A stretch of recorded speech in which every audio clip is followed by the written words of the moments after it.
Video start చేసే ముందు ఒక చిన్న ప్రశ్న. మీరు పిఠాపురం నియోజకవర్గ ఓటరు అయితే వీళ్ళిద్దరిలో మీ సపోర్ట్ ఎవరికి అన్నది కామెంట్ సెక్షన్లో తెలియజేయండి. ఏ పవన్ కళ్యాణ్, బి వర్మ. ఇంకా న్యూస్లోకి వెళ్తే కడప జెడ్పీ చైర్మన్ స్థానాన్ని కైవసం చేసుకోవాలని టీడీపీకి బలమైన కోరిక ఉంది. అయితే ఆ పార్టీ ఆశించిన స్థాయిలో వైసీపీ నుంచి ఫిరాయింపులు లేవు. దీంతో అధికారంలో ఉండి పోటీ చేసి ఓడిపోయామనే అప్రతిష్ట కంటే పోటీ నుంచి తప్పుకోవడమే మంచిదని ఆ పార్టీ అనుకుంది. అయితే తాజాగా ఆ పార్టీ వ్యూహం మార్చి వైసీపీకి ఝలక్కిచ్చింది. కడప అంటే వైఎస్ఆర్ కుటుంబానికి రాజకీయ అడ్డా అనే పేరు ఉంది. అలాంటి చోట వైసీపీని ఎలాగైనా ఇరకాటంలో నెట్టాలనేది టీడీపీ వ్యూహం.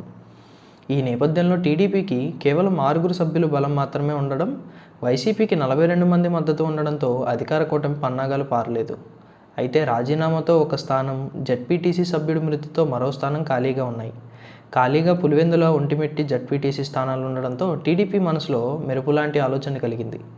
2 స్థానాలకు ఎన్నికలు జరగకుండా జెడ్పీ చైర్మన్కు ఎన్నిక జరిగితే తాను నష్టపోతానని బద్వేలు నియోజకవర్గంలోని గోపవరం జెడ్పీటీసీ సభ్యుడు జయరాం రెడ్డి హైకోర్టును ఆశ్రయించారు. 27న జెడ్పీ చైర్మన్ ఎన్నిక జరగాలని ఎన్నికల సంఘం నోటిఫికేషన్ ఇచ్చిందని, తాను బరిలో నిలవాలని అనుకుంటున్నానని, అయితే 2 స్థానాలు ఖాళీగా ఉన్న నేపథ్యంలో ఎన్నిక జరపడం సరైంది కాదని ఆయన హైకోర్టులో పిటిషన్ వేశారు. దీంతో కడప జెడ్పీ చైర్మన్ స్థానాన్ని నిలుపుకున్నామని సంబరపడుతున్న వైసీపీకి షాక్ ఇచ్చినట్టయింది. జెడ్పీటీసీలను ప్రలోభపెట్టే క్రమంలో కోర్టు ఎక్కడం ద్వారా సమయం లభిస్తుందని టీడీపీ వ్యూహంగా కనిపిస్తోంది.